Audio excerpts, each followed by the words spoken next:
दोस्तों, मई 2019 में खोजकर्ताओं ने तंजानिया के ऑल डोइनो लेंगाई वोल्केनो के पास 19,000 साल पुराने 400 ऐसे ह्यूमन फुटप्रिंट्स खोजे थे जो आज भी वैज्ञानिकों के लिए किसी पहेली से कम नहीं, क्योंकि कोई नहीं जानता कि जिन लोगों के ये फुटप्रिंट्स थे आखिर वो एक ज्वालामुखी के पास क्यों गए थे। हालांकि ये एकमात्र ऐसी खोज नहीं जिसने वैज्ञानिकों का दिमाग खराब किया हो, क्योंकि इसके अलावा भी दुनिया में बहुत सी ऐसी खोजें हुई हैं जिनको लेकर वैज्ञानिक सटीक तौर पर कुछ भी नहीं कह पाते। तो चलिए जानते हैं इन्हीं खोजों के बारे में हमारी इस वीडियो के जरिए। Number 10, hidden carvings in India. दोस्तों, साल 2018 में भारत के कोंकण रीजन में आर्कियोलॉजिस्ट को कुछ ऐसा मिला जिसको देखकर उनकी आंखें ठिठक कर रह गईं। इस आर्कियोलॉजिकल साइट पर उन्हें ऐसी कार्व्ड रॉक्स मिली जिन्हें देखकर वो बिना चौंके नहीं रह सके, क्योंकि जब इन रॉक्स की कार्बन डेटिंग की गई तो पाया गया कि ये पेंटिंग्स करीब 10,000 साल से लेकर 20,000 साल पुरानी हैं। ह्यूमन सिविलाइजेशन में इतने सालों पुरानी शानदार कार्विंग्स को देखकर हर कोई इसलिए चौंक गया क्योंकि 10,000 साल पहले ऐसी पेंटिंग्स की कल्पना शायद ही किसी ने की होगी। लेकिन चौंकाने वाली बात यह थी कि साइंटिस्ट के हिसाब से इन पेंटिंग्स में ज्यादातर जानवरों की पेंटिंग्स थी जो कि भारत से ज्यादा अफ्रीका में पाए जाते थे। इसलिए अब इस बात पर सोचने के लिए भी साइंटिस्ट मजबूर हो गए हैं कि क्या इतने सालों पहले भी इंसान एक कॉन्टिनेंट से दूसरे तक रहने के लिए मूव करते थे। इन कार्विंग्स ने ऐसे ऐसे सवाल पैदा कर दिए हैं जिनके जवाब हाल फिलहाल में तो साइंस के पास भी नहीं है। Number 9, toads tombs. यरूशलेम बिब्लिकल जू जानवरों के लिए एक काफी अच्छा और हेल्दी जू माना जाता है, जहां पर कई प्रकार के जानवर अपना बसेरा बनाए हुए हैं। लेकिन इसी पार्क में खुदाई के दौरान कुछ ऐसा मिला जिसने लोगों को काफी ज्यादा चौंका दिया। यहाँ पर खुदाई करने वाले लोगों को करीब 4,000 साल पहले के दफनाए गए 9 टोड्स, जो कि मेंढक की एक प्रजाति होती है, उसके रिमेन्स मिले। चौंकाने वाली बात यह थी कि इन 9 के 9 टोड्स के सिर कटे हुए थे। इन टोड्स को माइटल बशेस और पाम बशेस के साथ दफनाया गया था। चौंकाने वाली बात यह थी कि टोड्स और इन बुशेस को कहीं और से लाकर यहाँ दफनाया गया था, जो कि बहुत ही ज्यादा अनयूजुअल था। लेकिन इनको उस तरह क्यों और किस लिए दफनाया गया था, ये तो आज भी हम सभी की जानकारी से दूर है। पर आर्कियोलॉजिस्ट की माने तो किसी इंसान जो कभी यहाँ दफन रहा हो उसके लिए हो सकता है ऑफरिंग के रूप में इन्हें यहाँ पर दफनाया गया हो। नंबर 8, सन ऑल्टर।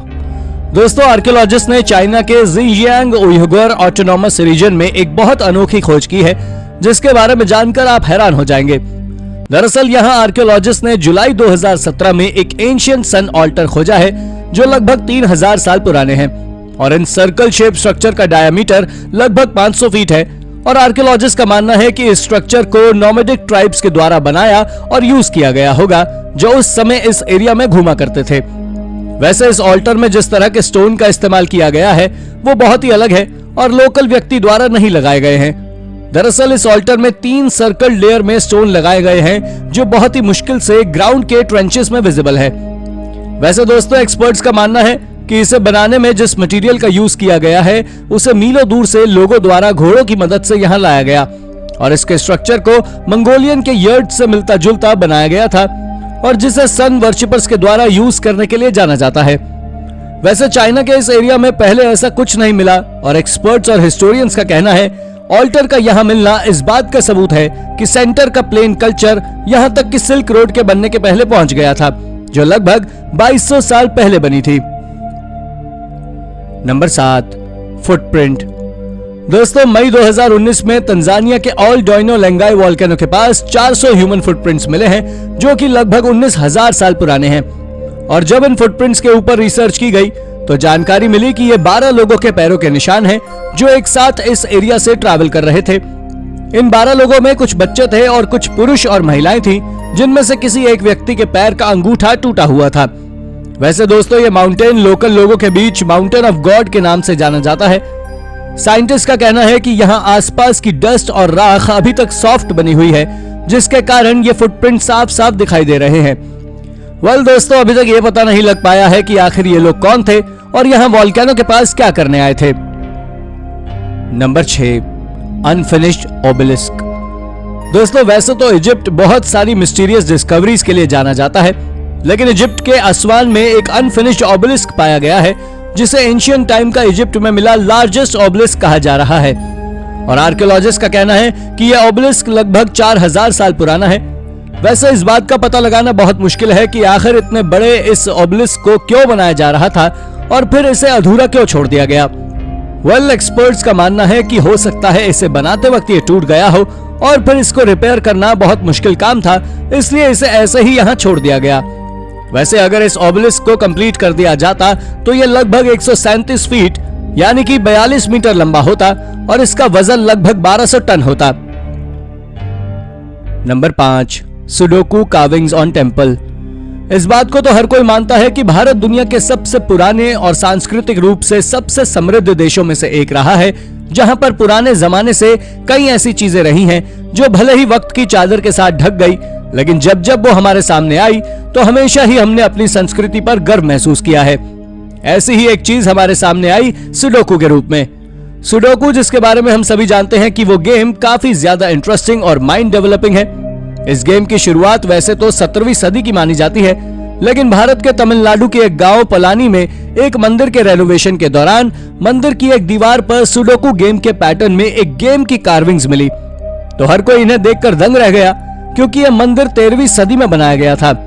इस बात का जवाब तो साइंटिस्ट अभी तक नहीं दे पाए कि अगर इस मंदिर पर बनी कार्विंग्स वाकई में सुडोकू की है, तो इसका मतलब दुनिया में सुडोकू के फैलने से काफी पहले से यह खेल भारत में मौजूद था। नंबर 4, वुडहेंज इन ओहियो। अमेरिका के ओहियो शहर में साल 2005 में जैरेड बर्ग्स नाम के एक आर्कियोलॉजिस्ट को सर्कल नुमा किसी जगह के ऐसे अवशेष मिले जिसने लोगों के सिर चकरा दिए, क्योंकि इस जगह के लिए माना जाता था कि इस जगह पर जो भी कुछ पुराने जमाने का बना हुआ है उसे फोर्ट एंशिएंट कल्चर के लोगों ने बनाया है, जिनकी एरा करीब 1000 से 1750 सीई के दौरान की मानी जाती है। लेकिन जब 200 मीटर डायमीटर वाले इस सर्कल नुमा वुडहेंज का पता चला तो उनकी सारी धारणाएं ही बदल गई। हालांकि इस वुडहेंज का अब बहुत ही कम हिस्सा बचा हुआ है, लेकिन इसका स्ट्रक्चर आज भी कई मीटरों में फैला हुआ है। लेकिन यह आकृति आखिर है क्या, ये बताने में आज भी साइंटिस्ट कतराते हैं। लेकिन कुछ आर्कियोलॉजिस्ट की माने तो ये जगह पुराने जमाने की कोई सेरेमोनियल साइट रही होगी, जिसका उपयोग लोग अपने कस्टम्स को पूरा करने के लिए करते होंगे। Number 3, crossword puzzles history. दोस्तों, क्रॉसवर्ड यानी कि वर्ग पहेली भी दुनिया के सबसे ज्यादा दिमाग लगाने वाले खेलों में शुमार है।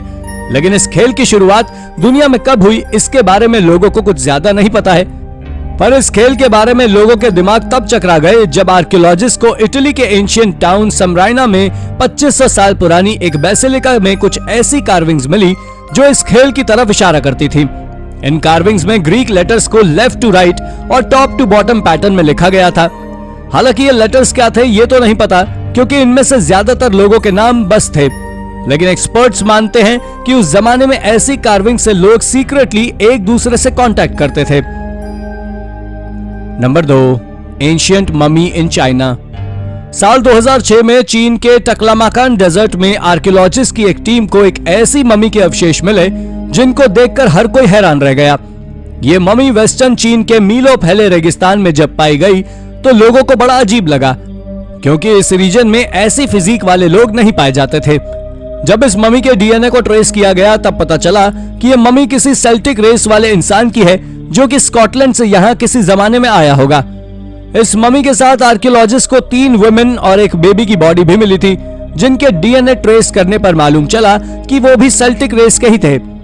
लेकिन वो लोग यहाँ क्या कर रहे थे और क्या वो यहाँ अकेले आए थे, इस बात का जवाब एक्सपर्ट्स आज तक नहीं दे पाए हैं, क्योंकि उन्हें इन ममीज के अलावा सेल्टिक रेस के और लोगों के सबूत यहाँ नहीं मिले।